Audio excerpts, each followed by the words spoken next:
جربنا اصغر جهاز وافل ومروحه جواها باور بانك، سائل تنظيف الصدى، مروحه لابتوب، ومنتجات تانية هتشوفوها دلوقتي، وبرضه هنقول لكم كل منتج تمام ولا اي كلام.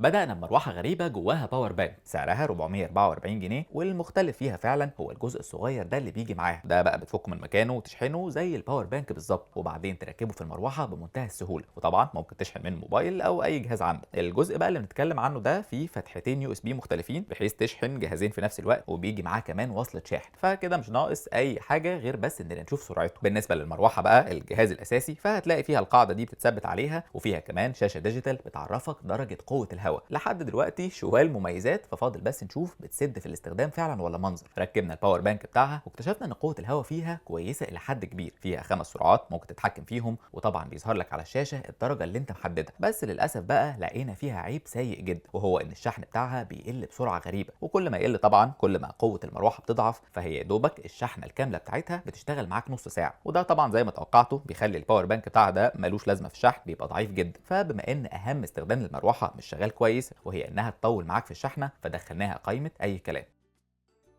دخلنا بعد كده على جهاز وافل حجمه صغير جدا بس شكله نظيف، سعره 680 جنيه، قوته 350 واط، وزنه خفيف رغم ان البلاستيك بتاعه متين جدا. فقلنا نشوف كده التسويه عامله ايه، لان الاجهزه اللي زي دي ساعات بتحرق الوافل من حته وتبقى نايه من حته، فحطينا العجينه وقفلنا، وفي اقل من دقيقتين كان الوافل جاهز مستوي كويس جدا من كل حته. التحميره تقريبا واحده، طري وهش جدا، بس في عيب وحيد ان الاطراف مش مقرمشه قوي زي الوافل اللي انتوا عارفينه، فتحس كده ان هو اقرب للبانكيك شويه، بس لما جربنا نديله وقت اطول شويه النتيجه كانت احسن. في قرمشه حلوه جدا زي اي وافل، وبرده طري من جوه وهش جدا جدا. فالجهاز حلو جدا لو انت مثلا عايش لوحدك او عايز تعمل فطار سريع، لانه فعلا ما بياخدش وقت خالص، ده غير ان حجمه الصغير ده ممكن يخليك تاخده معاك في اي مكان حتى لو الشغل. فطبعا الجهاز عشان عملي دخلناه قائمه تمام.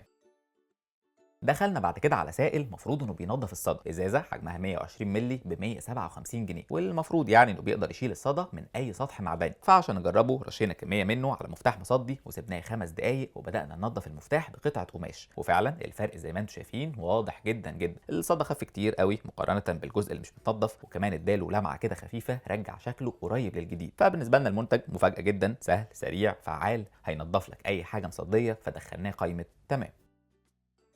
جربنا بعد كده مروحة لابتوب، ودي مهمة جدا مش بس في الصيف، سعرها 700 جنيه، مناسبة لحجم الأجهزة لحد 15.5 بوصة، والجزء اللي قدام ده بيثبت اللابتوب بحيث ما يتزحلقش منك. بس أهم حاجة فيها طبعا هو الجزء اللي تحت ده، واللي فيه 6 مراوح صغيرة، ودول بقى مهمتهم يبردوا اللابتوب من تحت، خصوصا الأجهزة اللي بتسخن جامد. لاحظنا كمان إن في تحكم في قوة المروحة من البكرة دي، ده غير ميزة تانية مهمة جدا، وهي إن القاعدة بتاعتها دي بتتحرك ب6 درجات مختلفة عشان تثبت لك اللابتوب بالارتفاع والوضع المريح ليك. واهم حاجه بالنسبه لنا ان قوه المراوح متوسطه وملهاش صوت خالص. المنتج حلو جدا كخامات كقوه كعمليه، هيخليك شغال وانت مرتاح، هيحافظ على اللابتوب، فدخلناه قائمه تمام.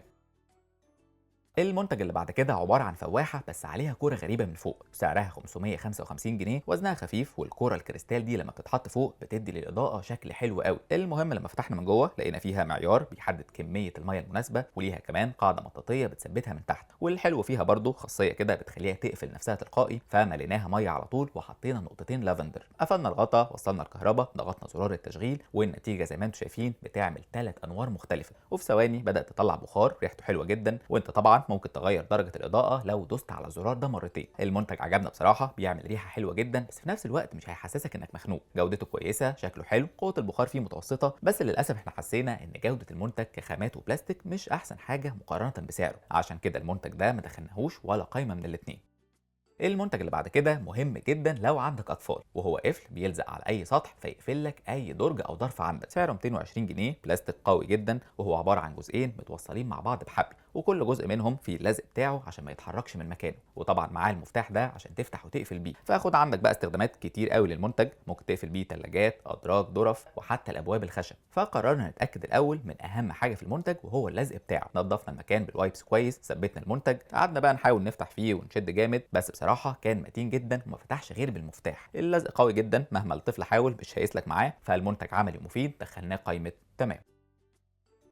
جربنا بعد كده موزع زيت، فكرته مختلفه خالص لانه مش بس بينزل الزيت، لا هو كمان في معيار بتقيس بيه الكميه قبل ما تستخدمها. سعره 188 جنيه، بلاستيك كله طبعا وشكله شيك جدا، بس اهم ميزه فيه الجزء اللي فوق ده، عباره عن معيار كده بيخليك تحط الكميه بالظبط بدل ما تقعد تدلق بالحب وخلاص. المعيار نفسه كمان عملي قوي، يعني هتلاقي جزء عليه معيار معلقه صغيره وكبيره، والجزء الثاني معيار بالملي لتر، فمالكش حجه بقى. اما بالنسبه للجزئين السيليكون اللي في الجنب دول، فالمفروض انك لما تضغط عليهم بيطلعوا الزيت من الازازه لحد مكان المعيار فوق. المهم يعني ملينا نص الازازه، قعدنا نضغط بس ما اشتغلش خالص، فقلنا يمكن المشكله في كميه الزيت. مليناها للاخر وفعلا اشتغل، والزيت بدا يطلع ويتجمع في الجزء اللي فوق ده. المنتج فكرته حلوه، عيبه بس الوحيد انك لازم تملى الازازه كلها، بس بصراحه جودته كويسه وهيساعدك تظبط كميه الزيت بالظبط، عشان كده طبعا دخلناه قائمه تمام.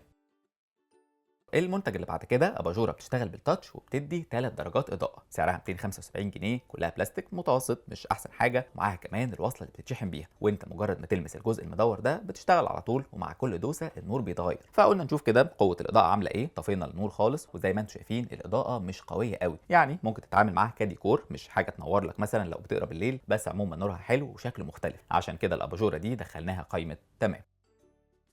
دخلنا بعد كده على فواحه بس على شكل بيت، سعرها 258 جنيه، خامتها بلاستيك، بيجي معاها كمان ستيكرز كده لذيذه جدا ممكن تتلزق عليها، بتشتغل بواسطه يو اس بي طبعا بتيجي معاها. اما فكرتها بقى فبسيطه جدا جدا، بتفتح الجزء اللي فوق تملاه ميه مع اي زيت عطري وتشغلها، بس اول صدمه كده في المنتج انه طلع مش بيتشحن، لازم توصلها بالكهرباء على طول، والسخيف كمان في الموضوع ان مكان الوصله في وش الجهاز بالظبط، فهي دمرت اي حلاوه في الشكل، ما بقتش ديكور خالص. الوصله كمان عشان صغيره فمش بس مبوظه الشكل، هي كمان استخدامها صعب، ورغم ان مكتوب على العلبه انها بتشتغل بالشحن عادي، بس للاسف العيب ده ممكن يكون في القطعه بتاعتنا بس. عموما جوده الفواحه كويسه، الريحه بتظهر على طول، شكلها كمان حلو جدا، بس بسبب موضوع الشحن ده ما دخلناهاش ولا قايمه من الاثنين. وبما ان بقالنا كتير ما جربناش قطاعات خضار، فالمره دي جربنا قطاعه 3 في 1، دي سعرها 260 جنيه، معاها 3 سكاكين، واحده لبشر الخضار ناعم، الثانيه للدرجه الاخشن، والثالثه بتقطع الخضار شرايح، معاها كمان قطعه كده بتثبت بيها الخضار من فوق عشان ينزل بسهوله. من تحت كمان بتلاقي قاعده مطاط، مفروض يعني انها بتثبتها وانت بتشتغل، وفي كمان من ورا زرار امان لازم تقفله عشان الدراع ما يفلتش منك. المهم بدانا التجربه مع سكينه تقطيع الشرايح، وزي ما انتم شايفين البطاطس اتقطعت شرايح رفيعه بس مش متساويه قوي، احنا كمان قسمناها نصين عشان تدخل في المكان اللي فوق، فقلنا نتجاوز القطعه الاولى دي خالص ونجرب المبشره الكبيره، يمكن الامل يبقى فيها. جربناها مع الجزر، فعلا بشرته كويس، بس المشكله بقى ان الايد دي كل شويه كانت بتتفك مننا، ده غير انها بتحتاج ضغط جامد جدا عشان الخضار يمشي معاك، وده للاسف متعب طبعا. نفس الكلام بالظبط حصل مع المبشره الناعمه، ما فيش جديد، النتيجه كانت حلوه بس خدت مجهود كتير، ففي المجمل كده القشاره مش احسن حاجه، واحنا جربنا حاجات تانية كتير بنفس السعر بس استخدامها اسهل واريح، عشان كده قررنا ما ندخلش القطاعه ولا قايمه من الاثنين. لو عجبتكم الحلقه اعملوا لها لايك وشير، وقولوا لنا في الكومنتات عايزين نجرب منتجات ايه تاني الحلقات الجايه.